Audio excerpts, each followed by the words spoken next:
Les auditions de l'amant de Delphine Jubilard ainsi que celles de sa compagne trahie apportent de nouveaux éléments à l'enquête sur la disparition de cette infirmière du Tarn, maman de 2 enfants et en procédure de divorce avec son mari Cédric.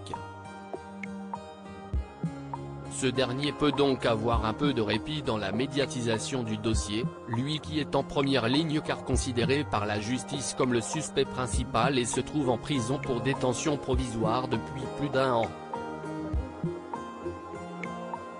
Ces 3 avocats ne cessent de clamer son innocence et ils avaient d'ailleurs évoqué d'autres pistes peu explorées par les enquêteurs.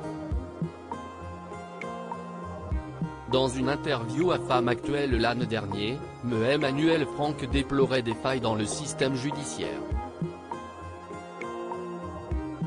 Elle évoquait notamment ces pistes peu explorées par les enquêteurs en charge de l'affaire, comme cet homme au comportement étrange au lendemain de la disparition de Delphine, Néo Saguel.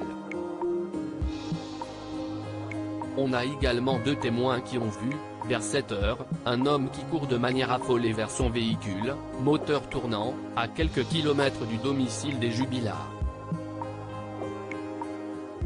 Et on sait que ça ne peut pas être Cédric, puisqu'il était avec les gendarmes à ce moment, explique l'avocate à nos confrères. Depuis le mois de décembre 2020, l'enquête avance difficilement, en l'absence de corps et de scènes de crime.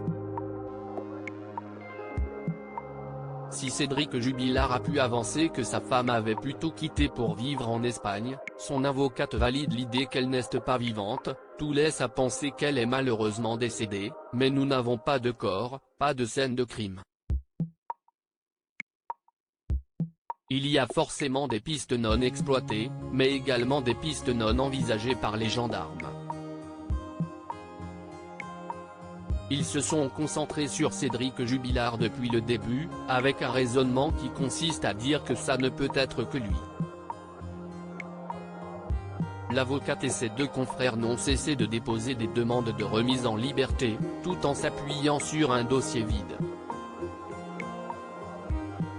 Dans sa conférence de presse annonçant la mise en examen de Cédric Jubilard pour homicide par conjoint au mois de juin, le procureur de la République de Toulouse citait des indices graves et concordants permettant d'inculper le peintre plaquiste controversé.